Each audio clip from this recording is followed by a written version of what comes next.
तो इस वीडियो में हम पढ़ेंगे क्लास 8 की साइंस का चैप्टर 1 जिसका नाम है क्रॉप प्रोडक्शन एंड मैनेजमेंट।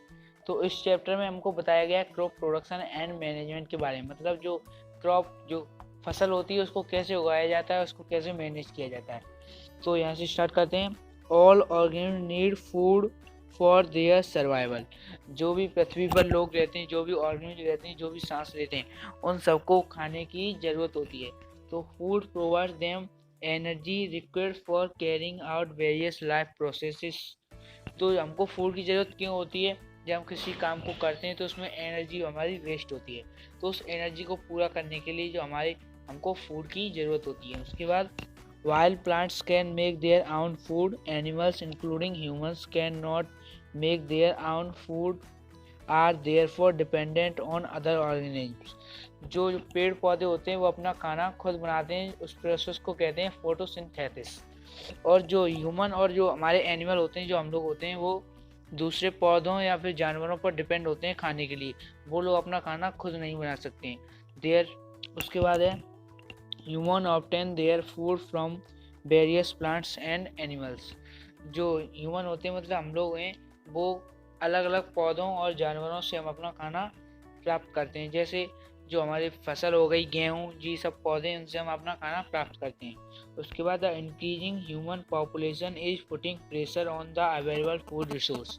जो भी हमारे पास फूड स्टोर है, तो जो पॉपुलेशन बढ़ती जा रही है वो उस पर प्रेशर डाल रही है। मतलब जो हमारी पॉपुलेशन है वो बढ़ती जा रही है और जो प्रेशर है और जो खाना है वो हमारा कम होता जा रहा है।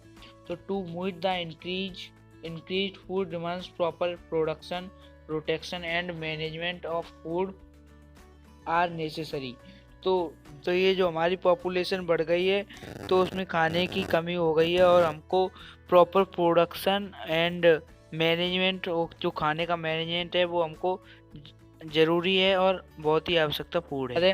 The science of cultivating land, producing crops and raising animals to satisfy our requirement of food and other products is known as agriculture.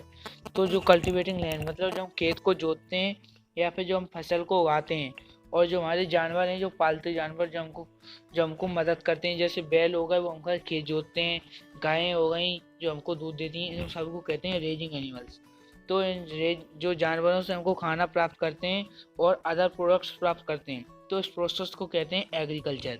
तो इस एग्रीकल्चर, ये वर्ड आया कहाँ से? ये आया है लैटिन वर्ड से, जिसका नाम, जो लैटिन वर्ड है उसका है एग्रीकल्चरा। तो उसमें एग्री का मतलब होता है फील्ड, मतलब खेत, और कल्चरा का मतलब होता है जोतना। उसके बाद हमारे यहाँ टॉपिक है एग्रीकल्चरल प्रैक्टिसेस, मतलब ये एग्रीकल्चर कैसे किया जाता है इसके बारे में हमको बताया गया है। क्रॉप्स, तो उसमें farmer grow various type of plant. जो किसान होते हैं, जो फसल उगाते हैं, वो अलग अलग तरह की फसल उगाते हैं या फिर अलग अलग तरह के पौधे उगाते हैं। उसमें the science of practice of farming including cultivation of the soil for growing of crops and learning of animals to provide food, wool and other products. It is called domestication और agriculture। की मतलब खेती करने की, including cultivation मतलब जो मिट्टी को जोतने की, फॉर ग्रोइंग क्रॉप्स फसल को उगाने की, एंड लर्निंग ऑफ एनिमल्स जानवरों से सीखना, प्रोवाइड फूड मतलब जानवरों से सीखते हैं कि जो हमको खाना कैसे लेना है, जानवरों से ऊन कैसे लेनी है और अदर प्रोडक्ट्स। तो इस सारी प्रोसेस को हम कहते हैं डोमेस्टिकेशन और एग्रीकल्चर। डोमेस्टिकेशन का मतलब होता है पालतू और एग्रीकल्चर का मतलब होता है कृषि, मतलब खेती। तो उसके बाद the products which are obtained from a crop are called produce. तो जो भी हमको जो खेती करने के बाद जो भी मिलता है फसल से, उसको हम कहते हैं प्रोड्यूस। उसके बाद है based on the seasons crops are categorised into 2 types. जो हमारी क्रॉप्स मतलब जो फसलें होती हैं वो 2 टाइप्स में डिवाइड की गई। तो उसमें पहली फसल है खरीफ क्रॉप। तो खरीफ क्रॉप के बारे में यहाँ पर the crops grown during the rainy season. जो भी क्रॉप्स, जो फसलें होती हैं और जो बरसात के मौसम में उगाई जाती हैं, जो मतलब जून और अक्टूबर के बीच में उगाई जाती हैं, उनको हम कहते हैं खरीफ क्रॉप।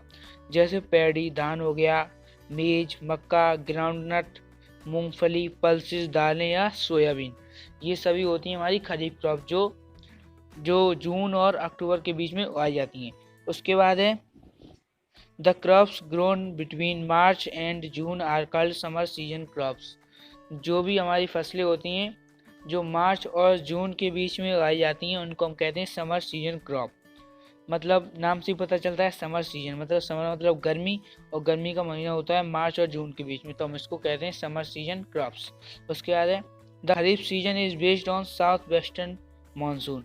जो खरीफ क्रॉप का सीजन है वो जो साउथ वेस्टर्न मानसून मतलब इंडिया का साउथ वेस्टर्न मानसून है उस पर ही आधारित है। तो उसमें रबी क्रॉप्स के बारे में दिया गया है the crops grown during November to April are called rabi crops. जो क्रॉप्स होती हैं जो नवंबर से अप्रैल के बीच में उगाई जाती हैं उनको कहते हैं रबी क्रॉप्स। जैसे वीट, गेहूँ हो गया, जो गेहूँ है वो हमारा रबी क्रॉप है क्योंकि ये नवंबर से अप्रैल के बीच में उगाया जाता है। उसके बाद लेग्यूम्स, फलिंग हो गई, पटेटो, आलू, बार्ली, जौ और मस्टर्ड, सरसों, ये सभी रबी क्रॉप्स में आते हैं। इनको हम समर विंटर सीजन क्रॉप्स भी कहते हैं क्योंकि नवंबर से अप्रैल तक ठंड पड़ती है, इसलिए हम इसको विंटर सीजन क्रॉप्स कहते हैं। The crops grown in this season are not based on monsoon. तो जो ये खरीफ क्रॉप था वो मानसून पर बेस्ड था, पर जो ये रबी क्रॉप है वो मानसून पर बेस्ड नहीं होता है। उसके बाद मानसून पर बेस्ड का मतलब होता है अगर यहाँ जो खरीफ क्रॉप है अगर यहाँ बरसात हुई तभी हम फसल को उगा सकते हैं, और रबी क्रॉप में इसमें मानसून पर डिपेंड नहीं होता है। In this chapter we will study different agriculture practices to obtain food from plant. तो इस चैप्टर में हम पढ़ेंगे अलग अलग तरह की एग्रीकल्चर प्रैक्टिस, मतलब किस किस तरीके से हम अपना फूड प्लांट से ले सकते हैं। तो उसमें अगला टॉपिक है, यहाँ पर टेबल दी गई है some common crop plant grown in India पाए जाते हैं, उसके बारे में हमको यहाँ पर लिस्ट दी गई है। तो सीरियल्स मतलब अनाज में कौन कौन सी फसलें उगाई जाती हैं, तो यहाँ पर गेहूं की फसल उगाई जाती है, धान की फसल उगाई जाती है, मक्का की फसल उगाई जाती है और बार्ली, जौ की फसल उगाई जाती है। दालों में कौन कौन सी फसल हो गई, तो दालों में हो गई ग्राम मतलब चने की फसल हो गई, पीस मटर हो गई, बीन्स सेम हो गए। उसके बाद ऑयल सीड मतलब जो फल से होती हैं उनसे तेल निकलता है, वो कौन सी फसलें हैं, तो वो है मस्टर्ड मतलब सरसों और ग्राउंड नट मतलब मूंगफली। तो यहाँ पर है पहला रूट्स, तो हमको रूट्स के टाइप में जो फसल हमको मिलती है जो प्रोड्यूस, तो वो है स्वीट पोटैटो मतलब शकरकंद। ये हमारे ट्यूबर्स, जो ट्यूबर्स वो होते हैं जो मिट्टी के अंदर ही जो प्रोड्यूस होते हैं, मतलब जो मिट्टी के अंदर रहते हुए भी हमको फसल वो प्रोवाइड करते हैं। तो उसमें पटेटो मतलब आलू, और उसके बाद टेप्यूका होता है कसावा।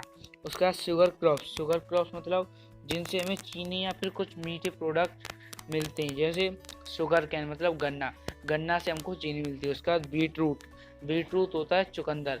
प्लांटेशन क्रॉप्स का मतलब होता है अगर कोई पौधा या फिर कोई बीज जो यहाँ पर उगाया जाए उसको प्लांटेशन मतलब उसको उखाड़ के दूसरी जगह उगाया जाए, तो उसको कहते हैं प्लांटेशन क्रॉप्स, तभी वो उगती हैं। जैसे टी मतलब चाय का पेड़, कॉफ़ी का पेड़, रबर का पेड़, और कोकोनट मतलब नारियल का पेड़। ये एक जगह से दूसरी जगह उगाए जाते हैं, उखाड़ कर ले जाए जाते हैं। उसके बाद फाइबर मतलब रेशे, धागे जैसा होता है। तो जो धागे जैसी जो फसल हमको मिलती है उनमें क्या क्या है, कॉटन मतलब रुई, और जूट का मतलब होता है जूट। ठीक है, तो इस आज के लिए इतना ही।